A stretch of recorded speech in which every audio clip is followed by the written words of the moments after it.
Good afternoon, everyone. This is the Doctor. It's another smoky and fiery day out here in the Pacific Northwest. I hope all of you guys are safe and doing well.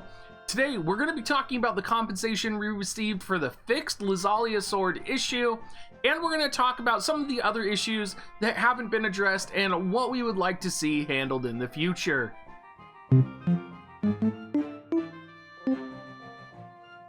All right, everyone. Well, you saw it here. You probably got it in your information. The Lesalia sword was actually broken for the critical hit stat not going out. I did a video on it. It was all over on Reddit, all over on the Discords. Not the video, but the news about the sword being broken. And we got awesome compensation, which makes me very happy since you can see that I dumped a lot of materials into my Lesalia sword.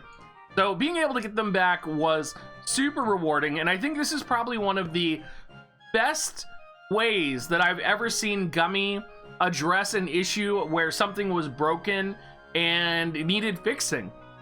Not only did they fix it within a reasonable amount of time, they compensated everyone who sort of fell into the trap of leveling it before they found out that the critical hit rate stat was bugged, and they communicated it really clearly. And it's one of the best examples I've ever seen of Gummi really trying to take care of us and actually, listen to us and listen to our feedback.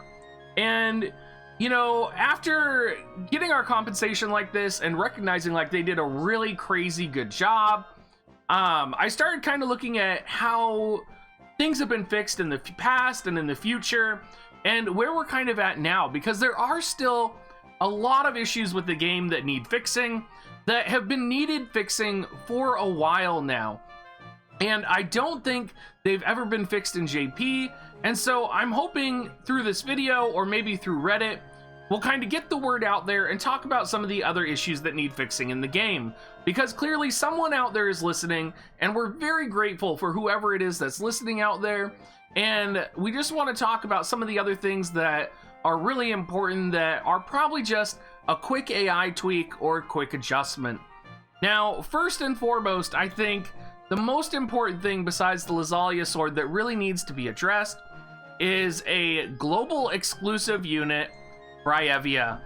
And Fryevia came out. She is from the original Brave Exvius. If you're not familiar, she is a global exclusive unit, which means that a lot of players don't have access to her, but she will be coming back. And specifically, we want to talk about Fryevia's AI, and specifically how she is programmed with full life in mind, right? And it almost seems like they took a base AI program for another character and threw it on Fryevia, and that the base AI program they used wasn't programmed to use full life. That's actually what it seems like. And I've heard, I basically heard it's a legend at this point that Fryevia's AI will use full life. And, when you see it with Ayaka, she uses it all the time. Fryevia uses Kiraga all the time, and she never uses full life. And for a global exclusive unit that people have spent hundreds of dollars on, that is supposed to be like our special global unit, it's really unfortunate that she is kind of relegated to broken AI that's not using all of her abilities. Now, this has been a problem that's been going on since her release. I did a video on it actually about Fryevia's broken AI, and it's still a problem that continues to persist. And hopefully, maybe we'll see some adjustments. Hopefully, she'll make a return when Laswell comes out, and maybe we'll get an AI upgrade to her then as well, in order to utilize her full life ability.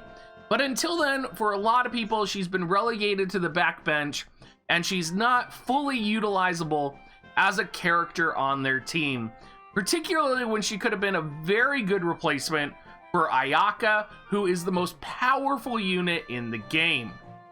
Now, besides Fryevia, there is some general AI updates that do need to be addressed, but I actually feel like most of those are going to be addressed in the upcoming live letter. Or sorry, I'm saying live letter because I'm so used to Final Fantasy XIV. But in the upcoming front lines, if you guys just read it, there's a lot of AI changes that are coming that are going to address a lot of the AI issues that we have.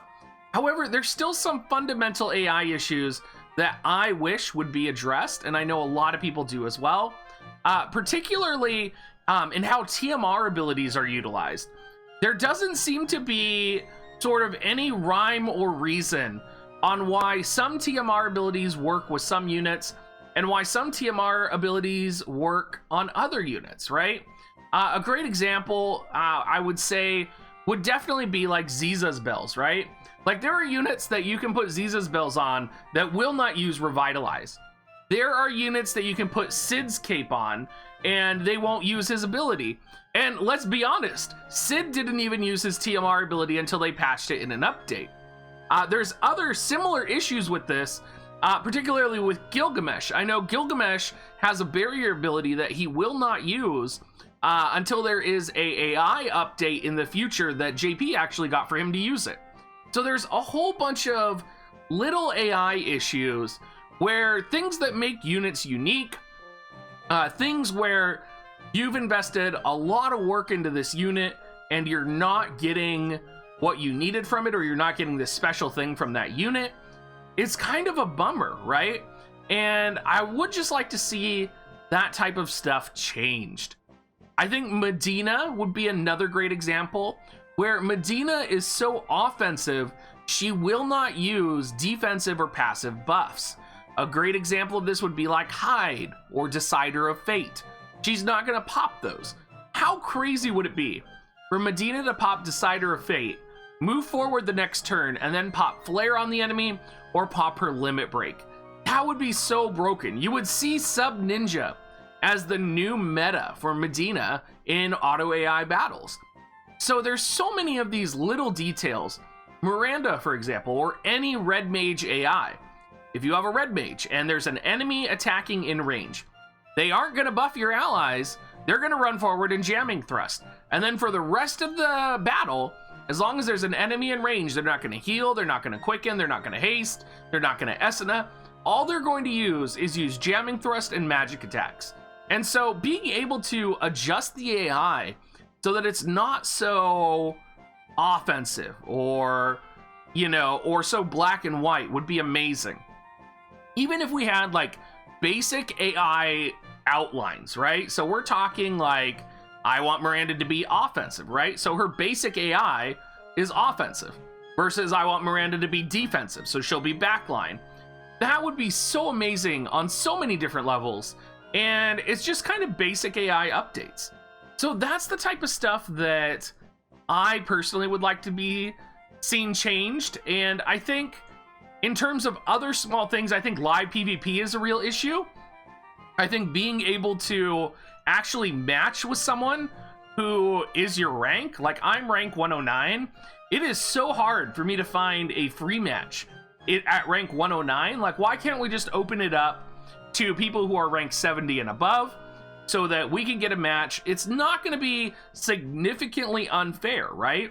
Because what does me having a higher rank give me except for more variety of units and access to maybe better cards and higher level espers, when really live PvP comes down to, you know, how you utilize your characters, how you utilize your characters' abilities.